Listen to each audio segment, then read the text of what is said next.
What's going on? What are you? I'm M3GAN. At a glance, M3GAN seems to follow some pretty common genre tropes. The slasher villain who appears harmless and innocent, the self-aware AI who thinks hurting humans is the only way to protect them. That raises the question, does it have enough of its own unique ideas to stand out and be something worthwhile in its own right? Well, one particular distinction M3GAN has going for it is the theme of technology and parenting. The film focuses on Gemma, a roboticist for a toy company named Funky who reluctantly adopts her niece Katie after the death of her parents. I like how the movie manages to strike a balance with how Gemma is depicted. On the one hand, you can sympathize with the position she's in as a career-focused person who is suddenly having to balance her work with raising what is effectively now her daughter. And to her credit, it is really admirable that she's willing to take on such a huge responsibility to try and give her niece a decent life. But you wanted this, right, to take custody? Yeah, of course. She makes mistakes at the beginning of the story, but some of it you can excuse because she wasn't prepared for any of this, and she doesn't have any experience with this kind of thing. Mom always read me a story before bed. Oh, I don't think I really have any kids' books here right now, Katie. I'm not equipped to handle this. I don't even take care of my own plants. I'm not off to a very good start here, am I? But on the other hand, the movie doesn't shy away from making her flawed and three-dimensional because a lot of her shortcomings as a guardian can't just be chalked up to a lack of practice. A lot of it is more an unwillingness to shift her priorities away from her work. If you could just hold down the fort by yourself for a little while, that would help me so much. There are a lot of scenes where Gemma, either without thinking or outright deliberately, leaves Katie unattended, often sitting her in front of a device for hours or just leaving her unsupervised and not considering that something bad could happen.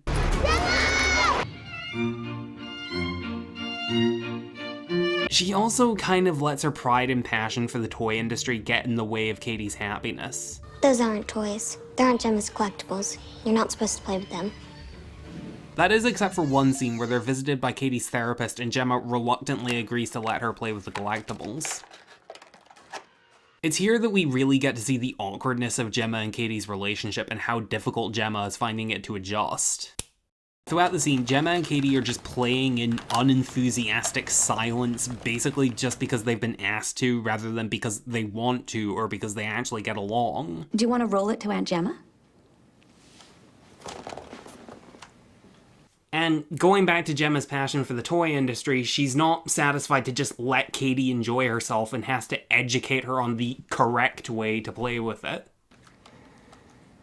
There's a lever you have to pull in the bottom. Gemma, it's a toy. You don't have to do anything with it. Calm down. And then when she suggested to let Katie do what she wants, she can't help but get a little passive-aggressive about it.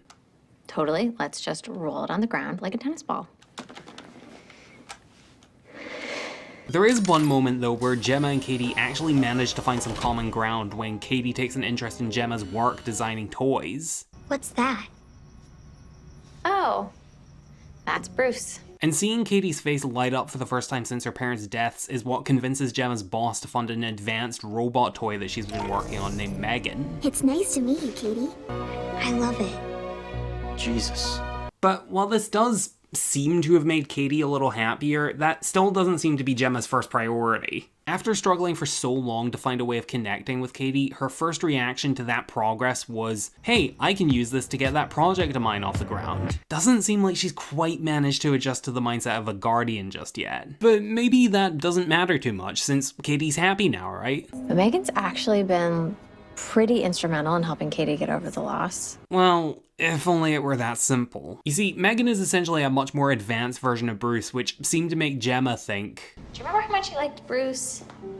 I think you're gonna like M3GAN even more. But there's one key difference between Bruce and M3GAN that Gemma didn't take into account. Bruce is remote controlled. Using it necessitates that Katie have another human playing with her. A guardian, perhaps. The reason it made her happier was because she finally felt like she had a parental figure again. Bruce was really just a tool to facilitate that. Hey, Katie, what's up? Give me 5. With M3GAN, though, that human interaction goes out the window. It isn't really any different from Gemma just putting a tablet or TV in front of Katie all day. With M3GAN around, she'll take care of the little things, so you can spend more time doing the things that matter. The movie also does a good job of showing the psychological effect that that type of parenting, or lack thereof, can have on a child. The more time Katie spends with M3GAN, the less willing she is to spend time with actual people. She's reluctant to go to classes without M3GAN, she's ignoring the world around her, and she starts acting a lot more defiant and rude towards Gemma. Katie, you should have some of your hot dog before it gets too cold. Katie, your hot dog.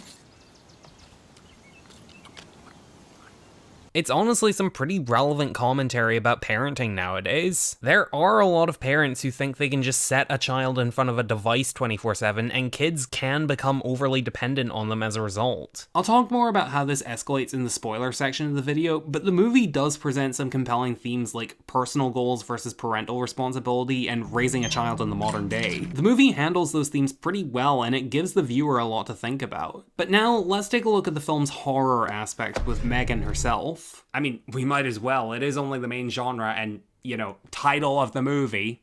Okay, so she's definitely a good villain for the most part, but I don't really find her quite as interesting as the relationship between Gemma and Katie, even if M3GAN does play a role in that part of the plot. But to start off with what I like, she is genuinely unnerving and creepy. The way that she speaks often seems friendly and sociable, but a lot of her dialogue sounds very scripted, which makes her come off as just slightly off and unnatural. So, how would you like to help me make a flower decoration with nothing more than some colored paper and a rubber band? Then we get into the actual horror villain aspect of her character, and this is the part where I feel like M3GAN isn't as interesting as she could have been. Part of the problem is that the whole concept of an AI that thinks murder is the best way of protecting people has kind of been done to death, and I don't feel like the movie does enough new with the concept to make it particularly interesting. It works, but I don't feel like it really gives me much food for thought. And the killings she commits feel a little on the generic side too. Well, okay, that's not entirely fair. Some of them are actually fairly unique in terms of the methods used. But the issue I have is that I don't think the movie is properly taking advantage of the premise. I mean, the villain is an AI-controlled doll, and the deaths the movie comes up with involve insecticide, nail guns, and chasing a character so they get hit by a car. Not even M3GAN driving the car herself. They're not uncreative, but you could replace M3GAN with basically any other slasher villain during these scenes and they would suit just as well. I feel like they might have been able to take more advantage of the doll aspect if the movie had a slightly more comedic tone. The movie does contain some comedy, but if they had gone further, it could have really helped to give M3GAN more of her own unique identity as a villain. As it stands, the movie is mostly just relying on the visual of a little girl's doll as a psychopathic killer and hoping that that on its own can carry the comedy. Saying that though, there are some attempts at humor which I actually think are handled pretty well. The commercials for Funky, for example, capture the style of real-life toy advertisements really well, but they're made funny because of the out-of-left-field dark humor that shows up. I had a dog, she was my only friend, but she got old and died, now I'm alone again. Hey, sweetie. There's also the shift in M3GAN's personality that happens near the end of the movie, which, spoiler warning for that, skip here if you want to avoid it. This is the part where you run. Throughout most of the movie, M3GAN's outward personality comes off as friendly and compassionate, but with undertones that suggest she has more sinister intentions that she's not letting on about. Did you hurt someone? God, I hope not. Because if I did, we'd both be in a lot of trouble. But when she's been found out, M3GAN just cuts the act and says what she's been thinking all this time. And it's funny because you'd think she'd have this emotionless, computerized monologue about how she's doing what needs to be done and our irrational human minds just can't look past what she considers to be acceptable losses. Think, I don't know, off the top of my head, Vicky from iRobot. To protect humanity, some humans must be sacrificed. To ensure your future, some freedoms must be surrendered. But instead of that, she's kind of just mildly annoyed that Gemma is being difficult with her. How could you just discard me like some cheap dollar store trinket? Because you killed people. Oh, big whoop. It's this kind of personality and humor that I think the movie could have used more of. I'm not saying it necessarily had to be this way. The film can have a more serious tone if it wants, but from a horror perspective, the movie as it is doesn't feel all that distinct. It's effective enough, but it's not the most memorable thing the movie has going for it. But like I said, the main strengths of the movie are the character arcs of Gemma and Katie, which get a pretty good resolution towards the end of the film. When it finally gets to the point where M3GAN is clearly doing more harm than good for Katie, among others, They're separated, and Katie has a complete meltdown, kicking and screaming, even threatening her therapist with a pair of scissors and slapping Gemma in the face.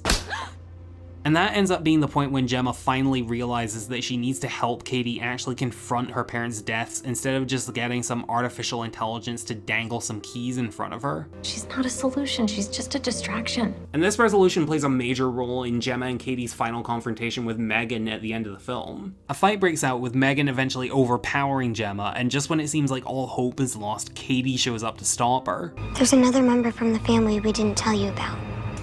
His name is Bruce.